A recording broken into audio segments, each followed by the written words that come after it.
want to share with you what I think are the 5 best and the 5 worst aspects of being a professional wedding and portrait photographer. And don't worry, this isn't going to be a rant, it's just a realistic take on my experiences having spent over a decade in this field. My name is Pi. I've been fortunate to create multiple successful companies in the photography space. I'm a photographer, but even more so, I would say I'm an educator and frameworks person. My specialty? Making complex subjects easy for you to master, right here on Adorama TV. Okay, let's get straight into this. And so I keep things balanced. With each pro that I list, I'm going to list a con. Usually they're kind of related to each other, but let's get to the first one. All right, pro number 1, your weekday schedule is flexible. The bulk of your work is going to be on the weekend shooting weddings. And yes, you will have some portrait sessions, some client meetings, and of course, a fair amount of editing to do during the week. And side note, by the way, if you're spending a lot of time editing, we've been working on a little tool to buy back that time and save you from going crazy. So you can check that out at things.co. That's all I'm going to say. It's hush hush.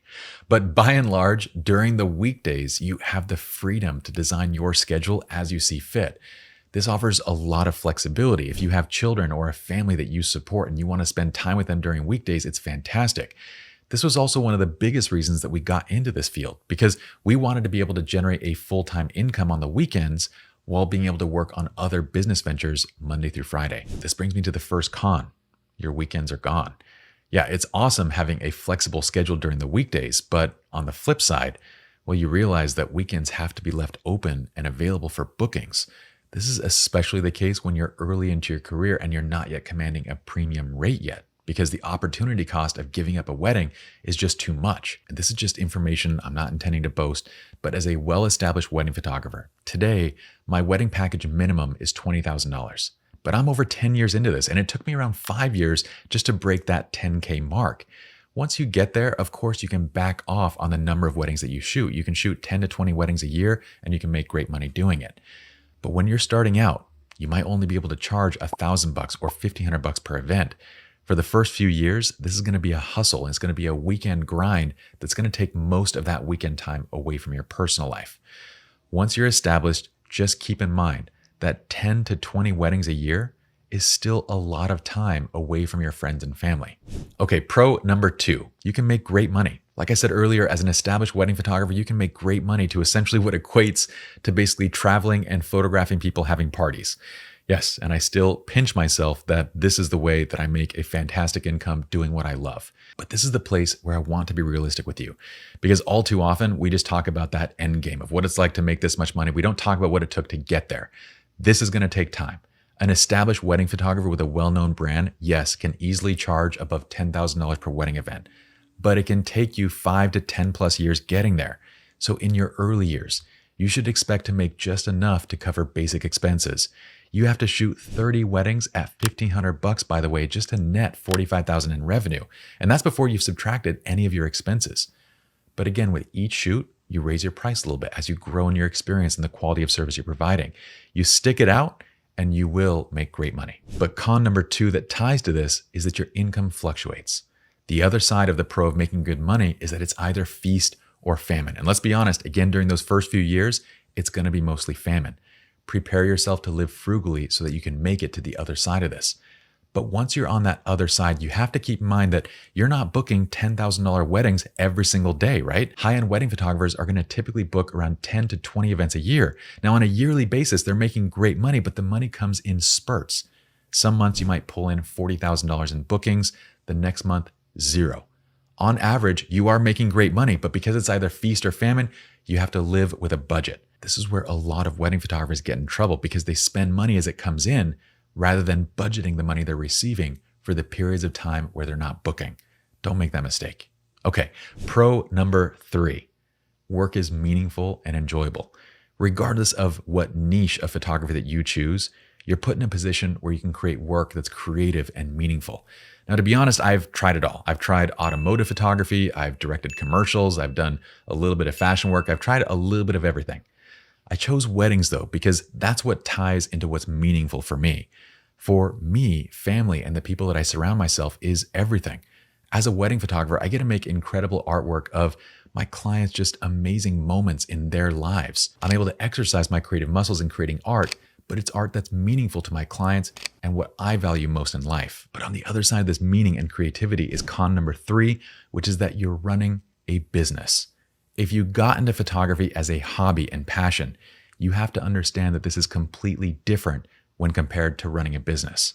As a hobbyist, you choose when you want to shoot, what you want to shoot. That's up to you. But as a professional, you're shooting what your clients want and when they want you to shoot it. As a wedding photographer, you're also in a client-serving industry, meaning that if you're the kind of person that complains about dealing with people, about bridezillas, customer service, groomzillas, this probably just isn't the right arena for you. And to be honest, to be successful in this space, you have to step out of thinking exclusively about your creative process and learn how to love the people that you're serving. On top of that, once you're relying on photography to be paying the rent, putting food on the table, and providing your family with health insurance, well, it's no longer just about when you want to shoot now, is it? Okay. 4th pro, travel and meet tons of people. If you love to travel and you love people, which I do, this is the job for you. I've seen so many incredible places and I've met so many amazing people within this career. Many of them have become my lifelong friends. And to me, this is one of the most rewarding aspects of what I do. Again, kind of related is our 4th con, which is wedding photography is kind of tough on the body. So understand that wedding photography is challenging. I mean, on top of traveling, you're carrying heavy and expensive gear with you everywhere you go. When it comes to the wedding day itself, I mean, this is 12 to 18 plus hours of just nonstop hustling. And on top of that hustling and running around and carrying the gear, you're interacting with humans and exercising your creativity. It requires the brain, the body, everything. Wedding days can wreak havoc on your body. So bonus tips on this side. I would say to do this, you need to be in shape. Strength training and remaining fit should be part of your routine. It's what's going to make wedding days that much easier and make post-wedding day hangovers kind of a thing of the past. Second, drink lots of water on the wedding day. Bring snacks that are easy to eat on the go. Sometimes you're not going to have a second to stop and eat. Other times, they might just forget to feed you. So my go-tos are almonds and protein bars, but whatever you want. Last, wear good shoes and bring comfortable clothes. Okay, pro number 5, I love this one. The sky is your limit. See, unlike a corporate structure where you just have to grind and put in your time, as a wedding photographer and entrepreneur, the sky is your limit. You can earn as much or as little as you would like, and it's going to be about you and about the effort that you're willing to put into this. Not only can you make money shooting weddings, once you're established, you can create other revenue streams through things like workshops, education, speaking engagements, and more. And we were not only able to scale Lineages of Photography to becoming one of the largest boutique wedding studios in the country, we also built educational platforms like SLR Lounge to teach others to do the same. But related to this is our 5th con, right? You have to create your structure and your career path. So the opposite side of this sky is the limit pro is that you're the one that has to create your own structure. Nobody's going to tell you what to do. So if you want to sleep in, waste time watching Netflix, or just procrastinate the editing that you need to do on that last shoot, this is all up to you. You're the one that's completely in control of your schedule and your career trajectory. Now, this is where I see a lot of photographers struggle, because as photographers and creatives, structure is often not really our strength, right? But you kind of have to make it your strength within this profession. You have to create the structure that you need on a daily basis and then stop negotiating with yourself as to whether or not you're going to stick to it. So once you create that structure, you stick to it and you follow it whether you feel like it or not, because the motivation is not always going to be there. That's it. If you all enjoyed this video and you're thinking that wedding photography might be right for you, check out SLR Lounge Premium. This is where we have everything needed to go from picking up your camera, learning lighting, business shooting, editing, everything to even running a 6 or 7 figure photography business. In the meantime, hop into the comments, tell me what you thought about the video, if you have anything else to add, and please like and subscribe to the channel so that I can keep this awesome job and see you guys back here, same time, same place on Adorama TV. Peace.